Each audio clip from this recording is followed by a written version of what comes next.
आज हम इस वीडियो में डिस्कस करेंगे Lewis acid, Lewis base, Lewis acidic and Lewis basic character और कुछ स्ट्रक्चर इसमें फॉर्म करेंगे। तो सबसे पहले जानते हैं लुईस एसिड क्या होते हैं। एसिड कौन? जो खाने में खट्टे लगे हैं वो? बेकार की बात है। वह कंपाउंड जो इलेक्ट्रॉन पेयर एक्सेप्टर हैं वो सारे कंपाउंड लुईस एसिड कहलाएंगे। वह कंपाउंड जो इलेक्ट्रॉन पेयर डोनर हैं वो लुईस बेस कहलाते हैं। ठीक, यहाँ पर यह देखते हैं Lewis acid and Lewis basic character. कुछ कंपाउंडों के बीच एसिडिटी और बेसिसिटी का कंपैरिजन करते हैं। यहाँ पर दो कंपाउंड लेंगे, BF3 एंड BH3 के बीच में कौन एसिडिक होगा? अभी यहाँ मैंने पहले से शुरू में डेफिनेशन बताई लुईस एसिड की। Electron acceptor, electron pair acceptor compound Lewis acid कहला रहे हैं। यहाँ पे जितने भी इलेक्ट्रॉन डेफिशिएंट कंपाउंड है वो सारे लुईस एसिड होंगे। तो यहाँ पे इलेक्ट्रॉन डेफिशिएंट है, ये भी इलेक्ट्रॉन डेफिशिएंट है। सिक्स इलेक्ट्रॉन डेफिशिएंट स्पीसीज, ये भी इसकी इलेक्ट्रॉन डेफिशिएंट स्पीसीज है। कैसे कह रहा हूँ? 6 इलेक्ट्रॉन, 3 फ्लोरीन जुड़े हुए हैं, 3 हाइड्रोजन है बोरॉन के साथ में। इसकी हाइब्रिडाइजेशन चेक करेंगे तो sp2 हाइब्रिडाइजेशन होगी, that is trigonal planar structure. F, ये F यहाँ पर देख लें, बोरॉन के साथ में 3 हाइड्रोजन। अब क्या लग रहा है कि लुईस एसिड में से कौन सबसे ज़्यादा एसिड होगा? हम कह रहे हैं कि जो ज़्यादा इलेक्ट्रॉन डेफिशिएंट है, जिसके पास इलेक्ट्रॉन की कमी है, जो इलेक्ट्रॉन का भूखा है, उसे हम लुईस एसिड कह दे रहे हैं। और यहाँ पे पता चलेगा कि इसके पास भी 6 इलेक्ट्रॉन स्पीसीज है, ये भी 6 इलेक्ट्रॉन स्पीसीज है, इलेक्ट्रॉन दोनों डेफिशिएंट है। पर सबसे ज़्यादा कौन डेफिशिएंट है? आपको लगेगा कि जो इनसे जुड़े हुए हैं वो उनके देखते हैं। यहाँ हाइड्रोजन है, इलेक्ट्रॉन डोनेटिंग है, तो ये कम इलेक्ट्रॉन डेफिशिएंट है लग रहा है। यहाँ पर फ्लोरीन जुड़ा हुआ है, हाई इलेक्ट्रोनेगेटिव एटम है, तो इलेक्ट्रॉन खींच रहा होगा इससे। इलेक्ट्रॉन वैसे ही कम है और इलेक्ट्रॉन खींच भी रहा है, तो यहाँ पे और इलेक्ट्रॉन डेफिशिएंट हो गई, और ये ज़्यादा इलेक्ट्रॉन डेफिशिएंट सबसे ज़्यादा हो गया, तो ये लुईस एसिड हो गया है। बिल्कुल गलत है। यहाँ पे कंडीशन अलग है। क्या है वो देखते हैं। यहाँ पे सबसे ज़्यादा जो इन दोनों में एसिडिटी जो ज़्यादा है वो BH3 की है। रीज़न क्या है? Back donation. ये कम एसिडिक है। रीज़न क्या है? बैक डोनेशन, या दूसरे शब्दों में कहें तो back pi bonding. Back pi bonding के चलते ये कम एसिडिक है, ये ज़्यादा लुईस एसिड है। अब न्यू टर्म आई है बैक डोनेशन। क्या होता है? इंटरमोलिकुलर में मोलिक्यूल्स के अंदर ही लुईस एसिड और बेस इंटरेक्शन को ही हम बैक डोनेशन या बैक पाई बॉन्डिंग कह रहे हैं। क्या कह रहे हैं? मॉलिक्यूल के अंदर ही इलेक्ट्रॉन लेन देन हो रहा है, वो बैक डोनेशन या बैक पाई बॉन्डिंग कहलाता है। बैक पाई बॉन्डिंग कैसे? क्योंकि वो पार्शियल पाई बॉन्ड उसमें बनता है। देखते हैं यहाँ पर, ये देखिए यहाँ पर इलेक्ट्रॉन पेयर है, बोरॉन हाइब्रिडाइजेशन इसकी sp2। p ऑर्बिटल्स कितने होते हैं? 3। 2 यहाँ पर हाइब्रिडाइजेशन में पार्टिसिपेट कर रहे हैं, एक प्योर भी वैकेंट ऑर्बिटल बचा रह गया, वो मैं यहाँ बना दूँ इस तरीके से। लोब्स बना दिए। यहाँ पर बैक डोनेशन के चलते ये इलेक्ट्रॉन डेफिशिएंट नहीं रहा, तो ये किसी को दूसरे को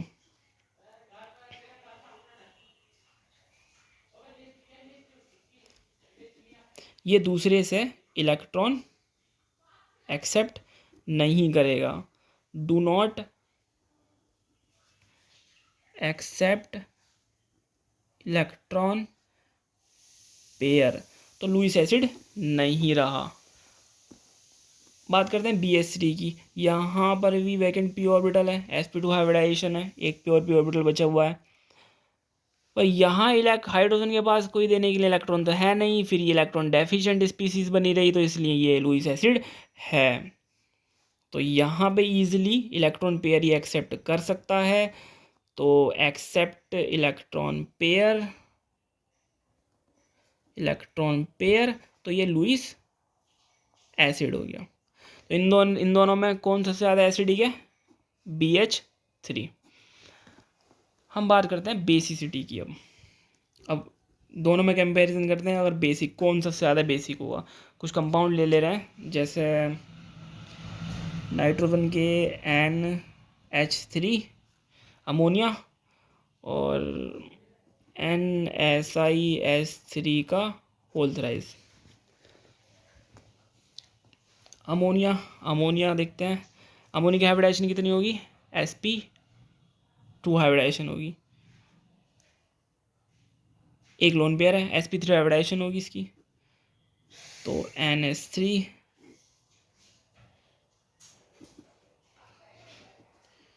क्या कर रहा है,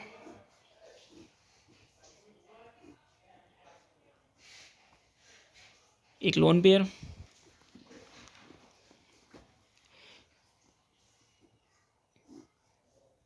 SiS3, 3 SiS3 जुड़े हुए हैं इससे, नाइट्रोजन से SiS3, एक लोन पेयर है। चेक कर रहे हैं लुईस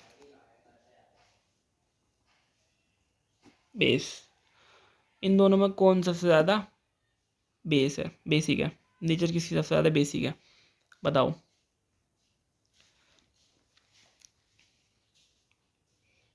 यहाँ पर भी फैक्टर रहेगा बैक पाई बॉन्डिंग का।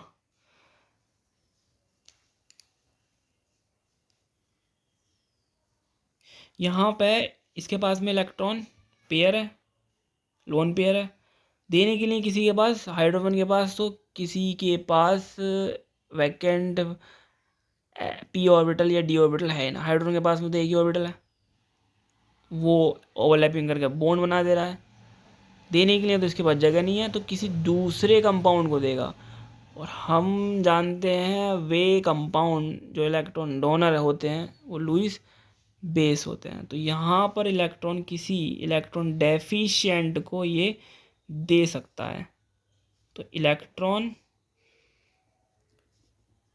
पेयर डोनेट कर सकता है, तो ये हो गया लुईस बेस। अब यहाँ देखते हैं, यहाँ पर भी इलेक्ट्रॉन है, पेयर है, लॉन पेयर, पर सिलिकॉन के पास वैकेंट d ऑर्बिटल है, सिलिकॉन के पास वैकेंट d ऑर्बिटल है। p ऑर्बिटल क्यों नहीं है? यहाँ पर p की बात क्यों नहीं करी मैंने? क्योंकि यहाँ पर s है, 3 हाइड्रोजन जुड़े हुए हैं, अभी स्ट्रक्चर में देखेंगे। तो यहाँ पर सिलिकॉन की हाइब्रिडाइजेशन sp3 है, तो तीनों p ऑर्बिटल हाइब्रिडाइजेशन पार्टिसिपेट कर रहे हैं, तो वैकेंसी p ऑर्बिटल की तो नहीं रही। बट हाँ, सिलिकॉन के पास d ऑर्बिटल होता है, वहाँ वो वैकेंट होता है। तो यहाँ मैं एक d ऑर्बिटल बना दे रहा हूँ, तो ये इलेक्ट्रॉन पेयर यहाँ डोनेट हो जाएगा, जिससे कि ये किसी दूसरे को, इलेक्ट्रॉन डेफिशिएंट को इलेक्ट्रॉन डोनेट नहीं कर सकता, तो इसलिए ये लुईस बेस नहीं है। तो यहाँ पर बेसिसिटी किसकी ज़्यादा है? अमोनिया की बेसिसिटी सबसे ज़्यादा है। तो हमने यहाँ बात करी है लुईस एसिड की, लुईस बेस की, Lewis acid and Lewis base character देखे। BF3 एंड BH3 में सबसे ज़्यादा एसिडिक ये है। ये एसिडिक क्यों नहीं है? Due to back donation, due to back pi bonding के चलते। यहाँ पर दोनों में बेसिक सबसे ज़्यादा NH3 है, लुईस बेसिक NH3 है। रीज़न यहाँ पर क्या है? Back donation, back pi bonding के चलते। ये ज़्यादा बेसिक नहीं है, क्योंकि देने के इलेक्ट्रॉन किसी के पास है ही नहीं, इसके पास लाइट देने के लिए इलेक्ट्रॉन है नहीं किसी इलेक्ट्रॉन डेफिशिएंट स्पीसीज को, कंपाउंड को, तो यहाँ पर ये बेसिक नहीं रहा, यहाँ पर ये बेसिक है। यहाँ पे इलेक्ट्रॉन पेयर है, लोन पेयर है, किसी को आसानी से डोनेट कर सकता है।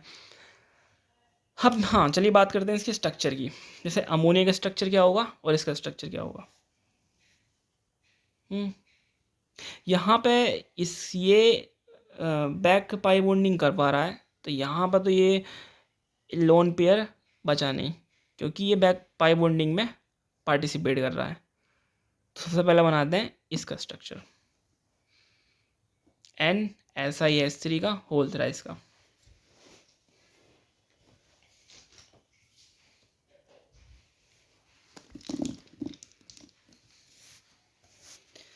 क्या लेंगे सबसे पहले, अमोनिया, तो ये हमारे पास अमोनिया कह रहा हूँ नाइट्रोजन, तो नाइट्रोजन से कितने सिलिकॉन, एक सिंगल बॉन्ड से SiS3, तो ये नाइट्रोजन, ये मैं सिंगल बॉन्ड से जोड़ दे रहा हूँ उसे।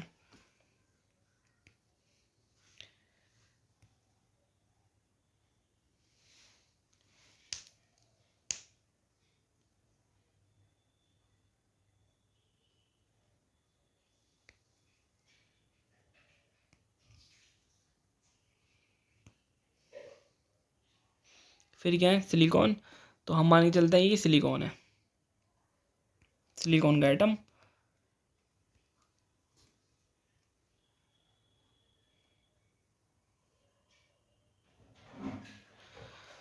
तीन हाइड्रोजन जुड़े हुए हैं सिलिकॉन से, तो यहाँ पर नाइट्रोजन, सिंगल बॉन्ड से सिलिकॉन, सिलिकॉन, सिलिकॉन, यहाँ पे ये लोन पेयर तो बचा नहीं, ये डोनेशन में जा रहा है, या इसके जा रहा होगा, या इसके जा रहा होगा, या इसके जा रहा होगा।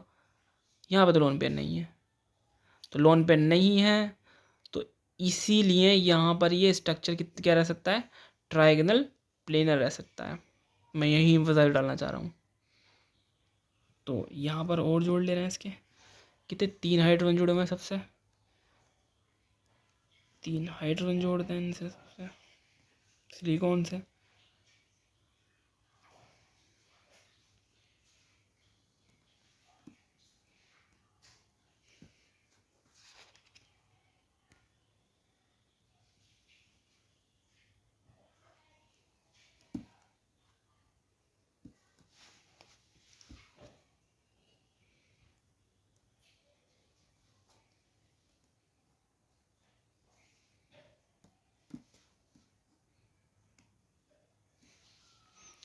ये हाइड्रोजन,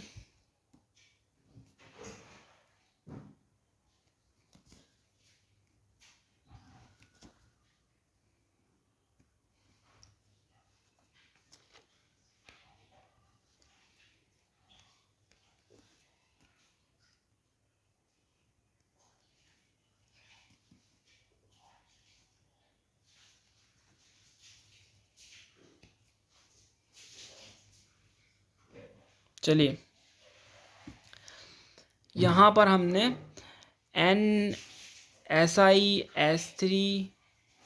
दिखाऊँ सही से, पूरे में नहीं आ रहा कैमरे में, कि NSiS3 का होल थ्राइस, इसका हमने स्ट्रक्चर बना लिया है।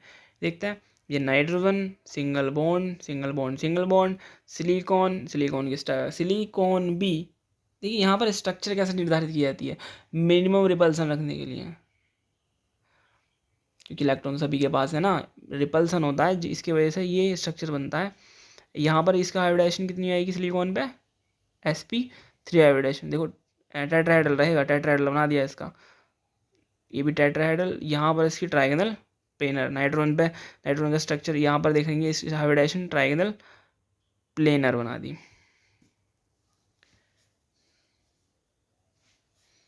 ठीक है, हाँ हम देखते हैं कि नाइट्रोजन का, यहाँ सॉरी अमोनिया का स्ट्रक्चर क्या होगा। अमोनिया का स्ट्रक्चर हम जानते हैं पिरामिडल होता है, रीजन है ये लोन पेयर।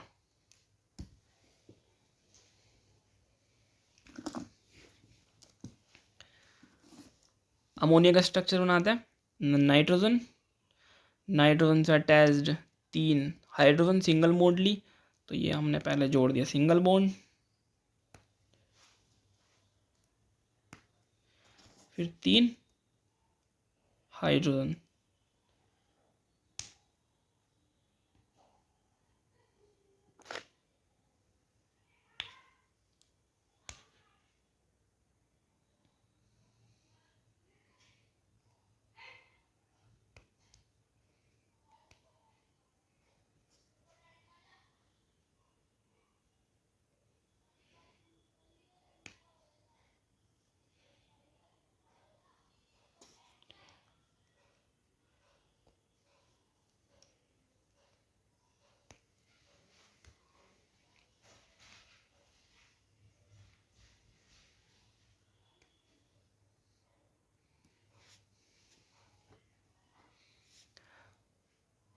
और एक ये लोन पेयर का पी ऑर्बिटल का लोब। ठीक है, दिखाई दे रही है स्ट्रक्चर कैसी है, ये कैसी है, पिरामिडल है ना। ये क्या है, पिरामिडल है। नीचे क्या बनना है, एक पिरामिड बनना है, तो पिरामिडल स्ट्रक्चर है इसकी। ऊपर एक लोब है लोन पेयर का। एक्चुअल में लोब वो भी है, कन्वेंशनल साइन है, ये होते तो कुछ नहीं है। यहाँ पर जब हम बात करते हैं ऑर्बिटल्स की, ये इलेक्ट्रॉनों के वहाँ पर पाए जाने की प्रोबेबिलिटी होती है। मैथमेटिकल रिप्रेजेंटेशन होता है जिसे कहते हैं हम वेव फंक्शन। तो यहाँ पर हमने कन्वेंशनल साइन ले रखा है कि ये लोन पेयर है, लोन पेयर का लोब है जो पी ऑर्बिटल से बताया गया है। ठीक है, थैंक यू।